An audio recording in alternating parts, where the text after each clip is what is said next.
Bonsoir à tous et bienvenue dans Plus d'actu. L'extension du métro bruxellois est-elle en train de devenir impayable ? Estimée à 1,7 milliard lors de son lancement, on est déjà à 2,6 milliards et ce n'est sans doute pas fini. En réalité, sur ce métro, il y a deux débats. D'abord, celui qui concerne la portion entre la gare du Midi et le centre-ville, la future station Tout-Silmans notamment, sur le boulevard Stalingrad. Travaux à l'arrêt, il va falloir les relancer. Et puis, deuxième débat, l'extension vers le nord-est en direction de Bordeaux. A-t-on suffisamment d'argent pour financer ce projet-là et quelles seront les conséquences sur l'endettement de la région bruxelloise? Ce sont les questions que nous allons nous poser ce soir.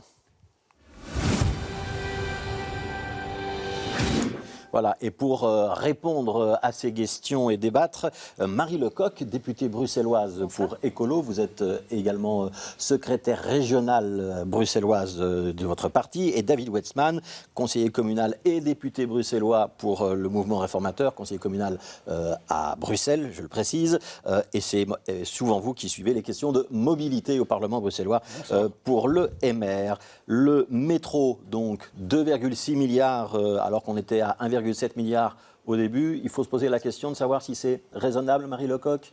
Alors pour le métro, comme je pense pour tous les projets politiques que nous voulons mener, que ce soit à Bruxelles ou ailleurs, il est important de savoir vers où on va. Et donc en effet, je pense qu'il y a aujourd'hui des questions importantes qui se posent sur la suite du financement de ce projet. Ouais, ça veut dire que ce qu'on avait a priori pris comme acquis, donc cette extension notamment vers le nord-est, vers Bordeaux, en passant par Schaerbeek et Evere, c'est quelque chose dont vous souhaitez rediscuter ?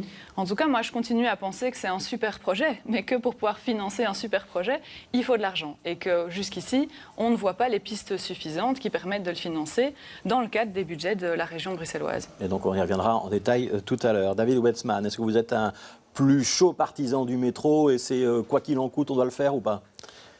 D'abord, on doit prendre ça à la base. Donc, on décide, ou le gouvernement bruxellois décide d'avoir une nouvelle ligne de métro, principalement parce que les lignes de tram sont saturées, parce que parfois les lignes de bus sont saturées. C'est ça la logique. Quand les bus sont saturés, complets, on fait du tram. Quand le tram est complet, on fait du métro. Et ces lignes, on en a besoin. Ce n'est pas la seule, on va peut-être y revenir. On a besoin aussi d'autres perspectives et d'autres investissements et d'autres lignes de métro également. Alors ça coûte de l'argent, ça c'est certain. Probablement un peu plus que ce qui est prévu. Ça je le lis, je crois qu'il faut plus poser la question à Marie Lecoq pour voir effectivement... Ouais, donc vous êtes dans l'opposition, elle est dans la majorité. Oui, mais je suis dans l'opposition, mais je veux trouver des solutions. Alors là, on a une difficulté, ça arrive souvent d'avoir des difficultés quand il y a des chantiers. On doit trouver des solutions. On doit trouver des solutions de financement sur le court, le moyen terme, certainement avec la région bruxelloise. Vous savez que ce financement se fait aussi en cofinancement avec le fédéral.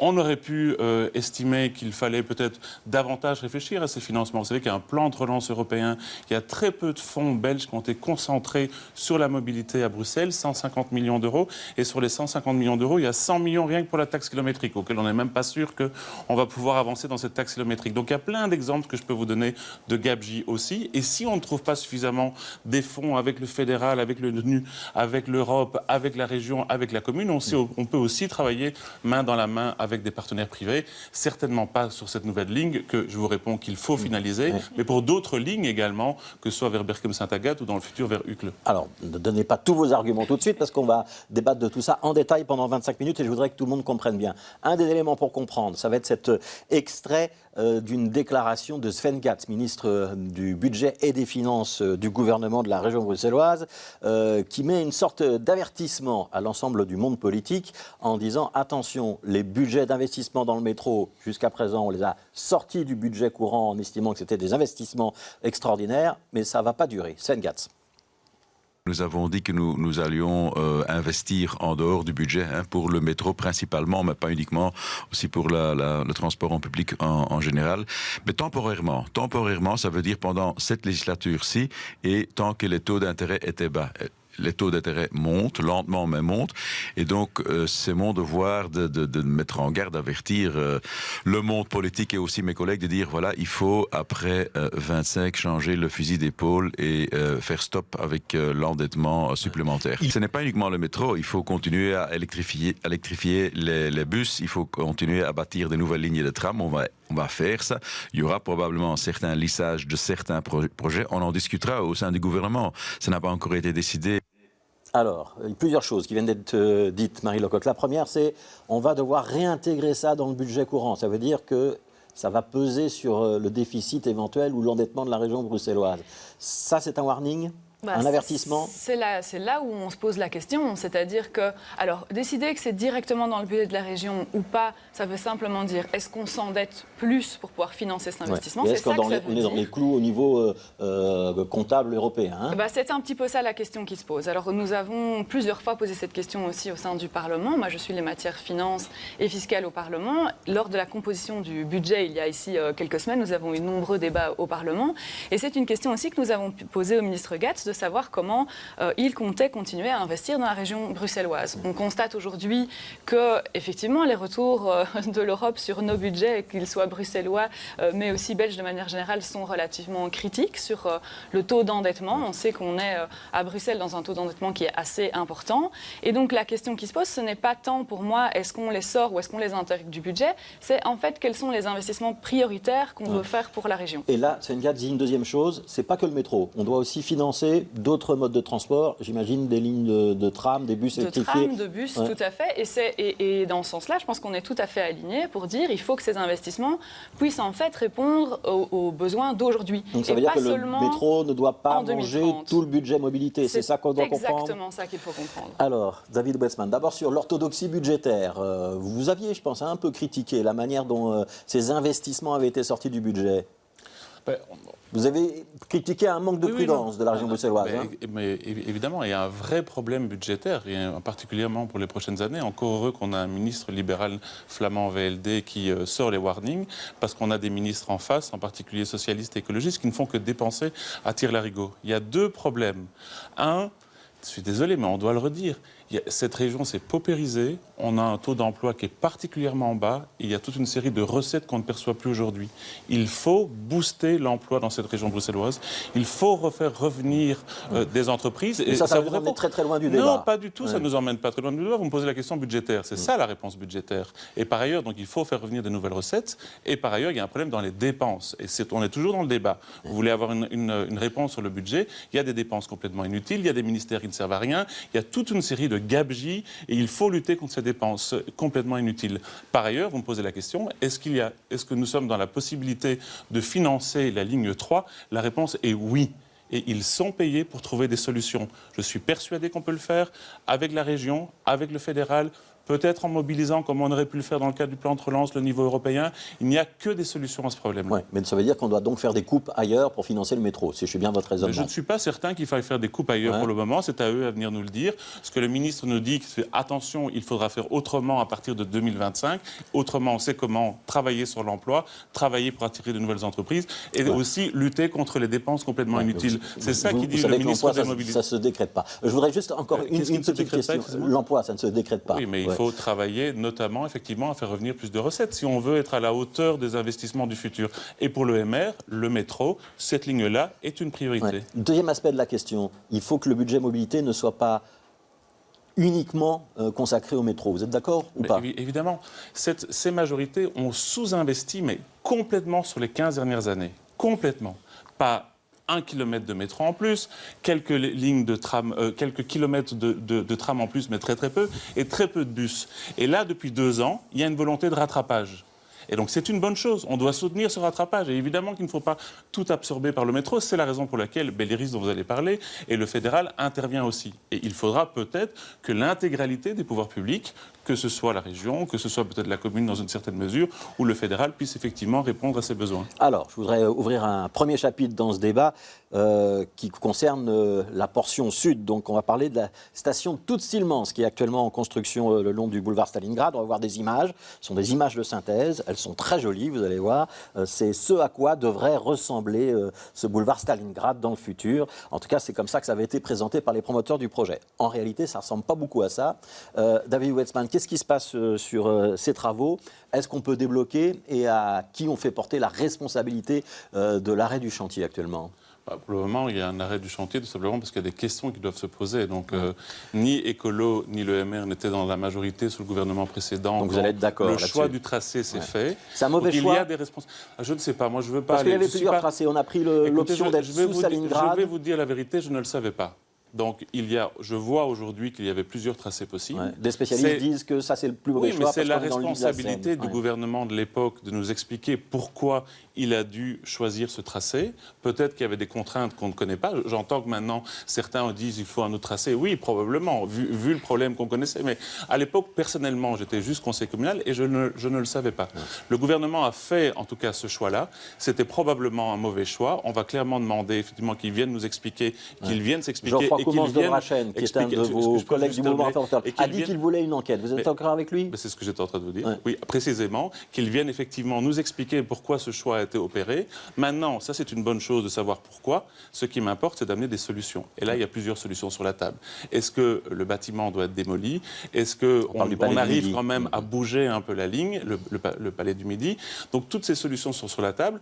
Je rappelle que ce bâtiment appartient à la ville de Bruxelles, donc c'est surtout à Philippe Claus qu'il faut pouvoir poser la question. Et je rappelle aussi qu'il y a des habitants qui souffrent, il y a des commerçants qui souffrent, il y a aussi des clubs de sport qui ont bien besoin de ce bâtiment et qu'il y a une école aussi à l'intérieur. Donc c'est vraiment compliqué. Ça ne nous bloque pas sur l'intégralité des travaux. Hein. La ligne 3, elle est assez longue, on va en parler. Mais là, effectivement, on a un problème et nous sommes payés pour trouver une solution à ce problème. On parle d'un surcoût, donc il y a l'idée d'avoir des piliers plus larges en sous-sol. Il y a un litige évidemment entre le maître d'œuvre, entre la STIB et le consortium d'entreprises qui réalise les travaux sur qui doit absorber ce surcoût. On parle de 170 millions minimum de surcoût et on parle surtout d'une prolongation de 7 à 8 ans. Est-ce que ça, c'est acceptable pour le conseiller communal de Bruxelles que vous êtes? 7 ou 8 ans de travaux supplémentaires? Mais non, évidemment, ce n'est pas acceptable. Mais ceci dit, vous me posez la question à moi, je suis le moins bon pour répondre. Je suis chef de groupe dans l'opposition. Et donc, posez la question aussi au gouvernement qui est en contact aujourd'hui avec, le responsable du chantier, mais aussi avec le collège de la ville de Bruxelles et Philippe Claus qui discutent effectivement de cette problématique-là. Pour ma part, non. Bien sûr que non. C'était déjà trop long. Il y a vraiment des commerçants qui sont dans des situations plus que préoccupantes. Et 8 ans sans le palais, sans avoir la possibilité d'accueillir tous ces clubs de sport, dans une ville qui dispose déjà trop peu d'infrastructures sportives, ce serait catastrophique. Donc si vous me posez la question, la réponse est non. Ouais. Mais maintenant, il faut être honnête et pragmatique. Il faut voir toutes les possibilités qui sont aujourd'hui sur la table. Ça donne un peu une image d'amateurisme dans la manière dont on décide des tracés du métro, dans la manière dont on s'engage dans des travaux sans en avoir mesuré toutes les conséquences? Je ne vais pas me prononcer, comme l'a dit M. Westman, sur les choix qui ont été faits à une époque où nous n'étions pas à la manœuvre. On ne peut que constater qu'aujourd'hui, il y a un problème et qu'aujourd'hui, là-dessus, on va se rejoindre. Il faut tout simplement trouver une solution. On avait à l'époque, je pense, assez clairement et visiblement émis des doutes sur la manière dont ce métro allait être financé et les travaux que ça allait représenter. Et surtout, j'insiste là-dessus, sur les nuisances que ça allait être pour l'ensemble des riverains, pour le quartier, pour les commerçants. On a parlé du Palais du Midi, c'est 70 cellules commerciales qui sont dans le Palais du Midi, l'école, la salle de sport. Ouais. Là, ce qui, moi, m'importe aujourd'hui, c'est pas tellement d'aller se chamailler sur qu'est-ce qu'on a fait, qu'est-ce qu'on aurait dû faire avant, c'est comment est-ce qu'aujourd'hui on trouve une solution. Alors comment est-ce qu'on sort de cette impasse? Est-ce que ce sont les entreprises qui sont prestataires de services qui doivent payer le surcoût? Est-ce que c'est la STIB? Est-ce que c'est la région bruxelloise? Il y a eu un engagement d'effectuer des travaux, on se rend compte qu'il y a des problèmes, ils doivent retourner en négociation et nous présenter des solutions. Donc ce sont les entreprises qui doivent trouver une solution? En concertation avec la STIB, avec la ville de Bruxelles, avec la région évidemment, avec les personnes qui sont concernées dans le cadre du chantier. Mais il y a une responsabilité qui a été prise et qui doit être prise jusqu'au bout. Alors, on va aborder le deuxième chapitre de ce gros dossier métro. Et là, ça concerne vraiment l'extension en direction du nord-est, donc au travers des communes de Schaerbeek et d'Evere. Je vous propose qu'on voit la carte, comme ça on va bien comprendre des quartiers dont on parle. On part de la gare du Nord, on passe par la place Litz, la place Collignon, et on arrive à Tilleul et finalement à Bordet. C'est utile, cette extension, David Wetzman? Indispensable? Il suffit de lire les études. Donc, de nouveau, c'est une extension qui n'a pas été décidée par l'OMR. Ceci dit, sur un bon compte, c'est une extension qui me semble effectivement utile. Elle est utile à plusieurs chefs. Elle est utile, je vous l'ai dit, parce que sur un certain tronçon, le tram est bondé. Et donc, on réfléchit toujours comme ça en termes d'économie de la mobilité. C'est de dire, le bus est complet, on essaie de réfléchir à un tram et des alternatives. Le tram est complet, je fais grosso modo, on réfléchit à un métro et des alternatives. Ici, on répond à une demande. Ici, on répond aussi à une vision du futur où on sait que ce sont des quartiers qui seront plus densément peuplés et on nous amène effectivement à un axe stratégique dans le futur. Donc c'est une ligne que nous défendons, comme je pense qu'il y aura dans le futur des besoins pour d'autres lignes de métro aussi. Vous aviez, ça me semble on a parlé à un moment d'une extension ouest vers Berkem-Saint-Agathe. Non, on n'a pas parlé. Il y a une étude qui dit qu'effectivement qu'il y a une des options, une étude sur laquelle les écolos se sont assis dessus, mais elle existe aujourd'hui. On devrait faire un débat là-dessus qui montre qu'une des options serait nécessaire.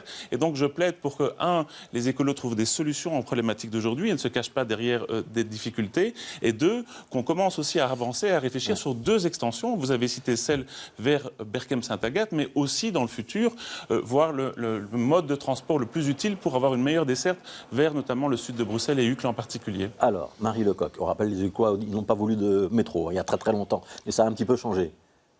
Les Ucquois n'avaient pas voulu de métro il y a très longtemps. Ça fait partie aussi un peu de la légende, ça. Mais en tout cas, aujourd'hui, il n'y a pas un besoin de métro. Moi, je suis très pragmatique. Ça pourrait être autre chose.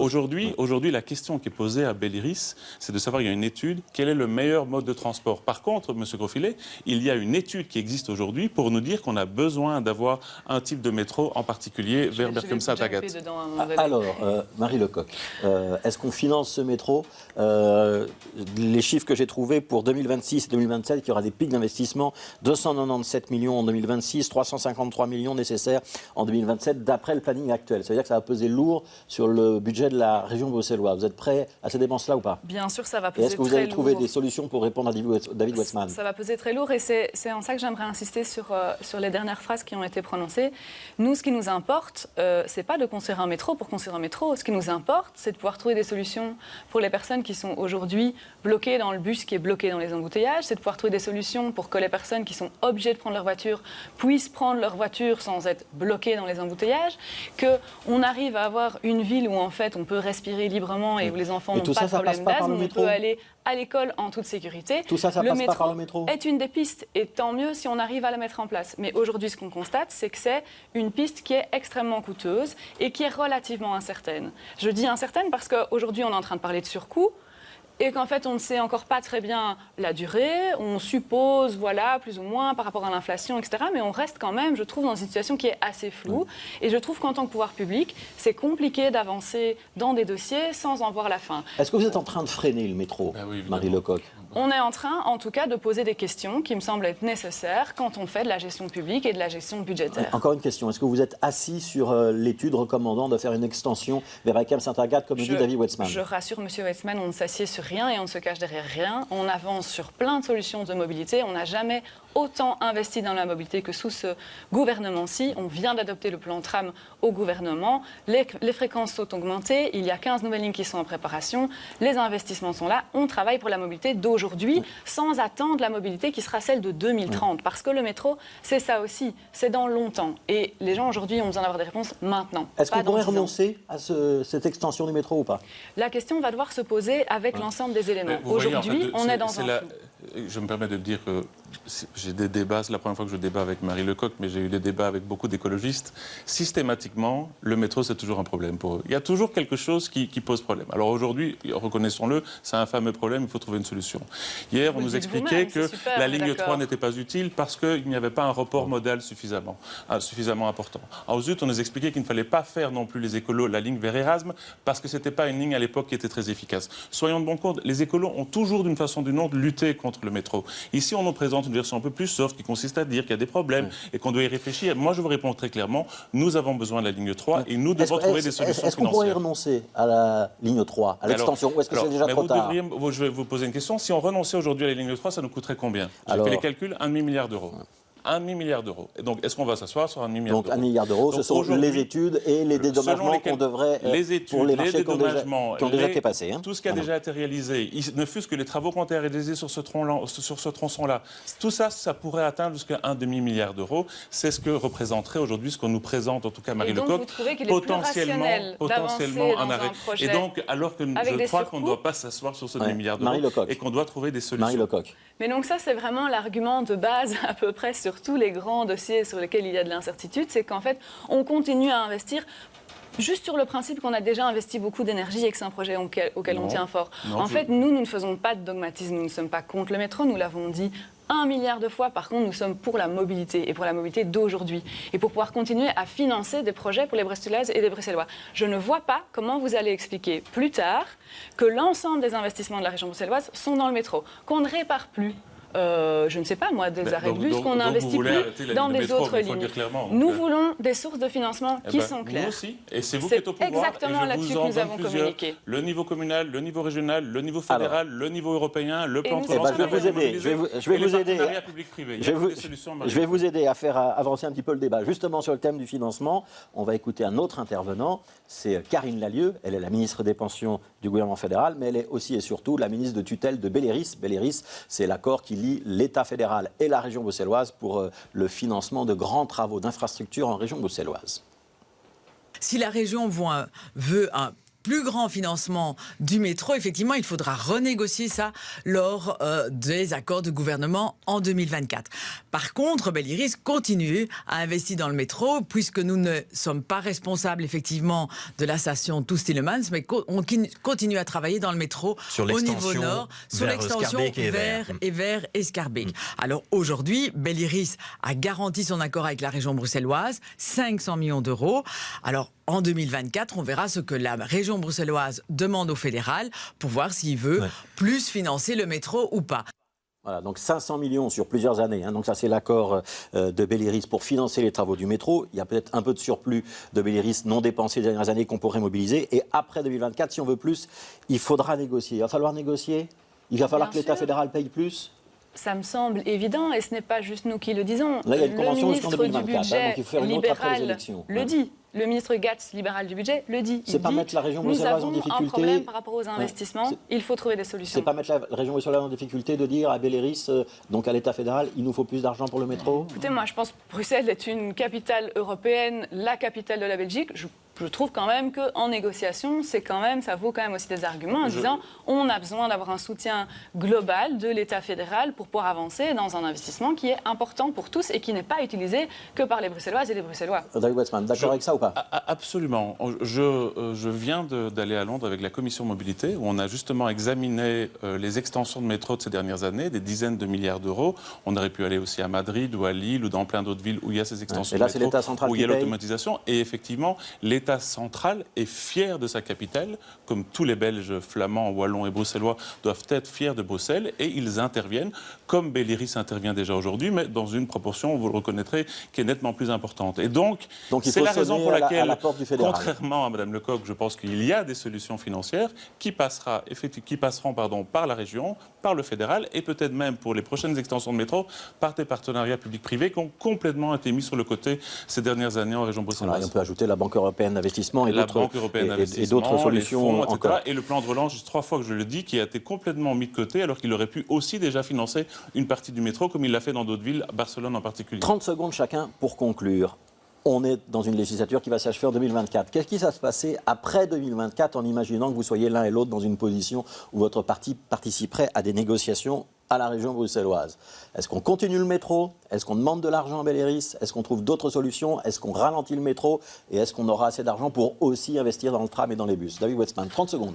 J'ai répondu, le métro, c'est l'avenir pour certains tronçons. On en a besoin, les Bruxellois le plébiscitent largement. C'est un mode de transport qui est sûr. Je peux juste répondre. C'est un mode de transport qui est sûr, qui est efficace en termes de temps de transport, qui est très attractif. On en a besoin très certainement. Nous devons trouver des solutions. On est payé pour trouver des solutions. Et je vous ai donné 5 pistes de possibilités de financement comme une région Europe privée. Je crois qu'on va effectivement trouver ça. Est-ce que d'aventure, vous montreriez dans une majorité bruxelloise si elle devait ralentir ou renoncer au métro? Mais on ne va pas ralentir la ligne 3. Je vous ai dit, si on ralentit la ligne 3, M. Grosfilet, on perd de l'argent. Donc je comprends que la réponse est non. Les 30 secondes de Marie Lecoq, les mêmes questions. Eh bien, nous, en 2024, comme aujourd'hui, on va continuer en tout cas à se battre pour investir dans la mobilité, et dans la mobilité réelle, pas que dans la mobilité future et imaginée. On va investir dans la mobilité de tous les jours pour toutes les personnes qui ont besoin de se déplacer à Bruxelles. Et s'il y a des choix à faire entre le métro, le tram et les bus, vous ralentirez le métro? Eh bien, comme pour tous les projets, on fera les choix qui s'imposent pour que ce soit au moins cher possible, au plus efficace